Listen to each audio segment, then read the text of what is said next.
आप में से किसी न किसी के मन में कभी न कभी ये प्रश्न आया होगा कि भगवान ने हमें यह मनुष्य जीवन क्यों प्रदान किया है? आखिर हमारे जीवन का असल उद्देश्य क्या है? क्या आप जानते हैं कि आपके जीवन का मुख्य उद्देश्य क्या है? पैसा, संवर्धन, बच्चे, परिवार? सभी के अपने अपने अलग उत्तर हो सकते हैं।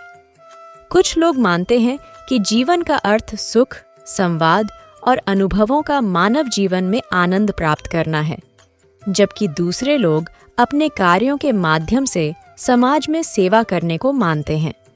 यह आपके व्यक्तिगत यात्रा और धार्मिक दृष्टिकोण पर निर्भर करता है। जीवन का अर्थ व्यक्ति के दृष्टिकोण और अनुभवों के आधार पर भिन्न भिन्न हो सकता है, परंतु आप सबको यदि अपनी इच्छानुसार सब मिल जाए तो क्या होगा? जवाब है जीवन में सुख, शांति, सद्भाव, आत्मविश्वास और स्वतंत्रता। उसके बाद प्रश्न है, क्या आप उन सभी प्रिय वस्तुओं के प्राप्ति से संतुष्ट हैं? नहीं ना? तो अब क्या समस्या है? आपके पास वह सब कुछ है जो कुछ भी आप अपने जीवन में चाहते हैं। अब आप खुश क्यों नहीं हैं? हमें अब प्राप्त वस्तुओं के खो जाने का भय सताता है। आज जो कुछ भी हमारे पास है, कहीं वह सब हमसे छिन ना जाए। सभी जानते हैं कि मनुष्य जीवन के 3 प्रमुख चरण हैं: बचपन, जवानी और बुढ़ापा। बचपन में हमारा मन इतना विकसित नहीं होता है। एक बच्चा अपने जीवन को सहजता से व्यतीत करता है। किसी भी कार्य को करने के पीछे उसका कोई उद्देश्य नहीं होता। वह सिर्फ अपनी सरलता और मासूमियत से ही प्रत्येक कार्य करता है। वह केवल अपने माता पिता, अपने आसपास के माहौल से जो भी देखता है, उसी का अनुसरण करता है। अगर कहीं भी उसे कोई लुभावनी वस्तु दिख जाए, तो वह उसे पाने की जिद करता है। जब वह वयस्क हो जाता है, तब उसे मनुष्य जीवन के कई पहलुओं का सामना करना पड़ता है। जर, जोरू और जमीन ही उसके जीवन का मुख्य मकसद बन जाता है। और जैसे जैसे समय गुजरता जाता है, वह इतनी तेजी से बुढ़ापे की ओर अग्रसर हो जाता है कि उसे समय का बोध ही नहीं हो पाता कि कब उसका शरीर जीर्ण शीर्ण हो गया और वह अपनी दैनिक जरूरतों को भी पूरा करने में सक्षम नहीं रहा। अब उसके पास मृत्यु का इंतजार करने के अलावा कोई विकल्प शेष नहीं रह जाता है।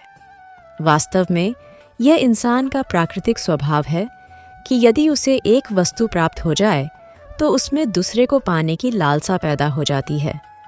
दूसरी के मिल जाने के बाद तीसरी को पाने की लालसा उसके मन को घेर लेती है। इस प्रक्रिया में मनुष्य उलझता चला जाता है और वह माया जाल में फंस जाता है। यह क्रम तब तक चलता रहता है जब तक हम परम सत्य को पहचान नहीं लेते। श्रीमद् भगवद गीता में भगवान श्री कृष्ण ने कहा है कि मानव जीवन का एकमात्र उद्देश्य आत्म साक्षात्कार करना है। मनुष्य की आत्मा परम सत्य को जानने के बाद जीवन मुक्ति की अधिकारी हो जाती है और मनुष्य इस संसार समुद्र से पूर्णतया मुक्त होकर पुनः संसार चक्र में नहीं फंसता।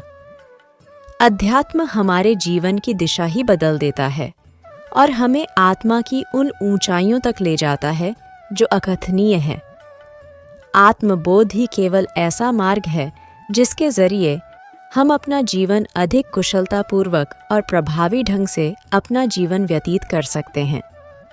भगवान श्री कृष्ण ने कर्म योग के माध्यम से कर्मों को ईश्वर के लिए समर्पित करने का महत्व बताया है। गीता में कहा जाता है कि व्यक्ति को फल की चिंता नहीं करनी चाहिए। इसका अर्थ है कि जीवन का अर्थ कर्मों में नियमितता, ईमानदारी और उद्देश्य को प्राप्त करने में है। कर्म केवल कर्म के लिए करना चाहिए। गीता में भगवान के प्रति श्रद्धा और प्रेम के माध्यम से भक्ति योग को बताया गया है। इसका अर्थ है कि जीवन का अर्थ भगवान के साथ आत्मा का मिलन है। श्री कृष्ण कहते हैं कि भक्ति से भगवान की प्राप्ति होती है और वही सच्चा मुक्ति का मार्ग है। आत्मा के असली स्वरूप को जानने के माध्यम से आत्मज्ञान प्राप्त होता है। इसका अर्थ है कि जीवन का अर्थ आत्मा के अद्वितीयता की प्राप्ति है तथा भगवान श्री कृष्ण ने अपने जीवन में समर्पण और सेवा का उदाहरण प्रस्तुत किया है। उन्होंने द्रौपदी के आग्रह पर मातृशक्ति के साथ काम किया और अर्जुन के साथ महाभारत युद्ध में सेवा की। श्री कृष्ण के जीवन और उपदेशों से हमें धर्म, कर्म, भक्ति और आत्मा के महत्वपूर्ण मुद्दे पर विचार करने के लिए मार्गदर्शन मिलता है। भगवद गीता के अनुसार जीवन का अर्थ धार्मिक और आध्यात्मिक उन्नति, सामाजिक सेवा और आत्मा के मोक्ष की दिशा में होना चाहिए। इसमें सत्य, न्याय और प्रेम के माध्यम से जीवन का उद्देश्य प्राप्त करने की अद्वितीयता होती है। अगर आपको वीडियो पसंद आया हो तो वीडियो को लाइक करें और अपने प्रियजनों के साथ शेयर करें। चैनल पे नए हो तो सब्सक्राइब करें। धन्यवाद।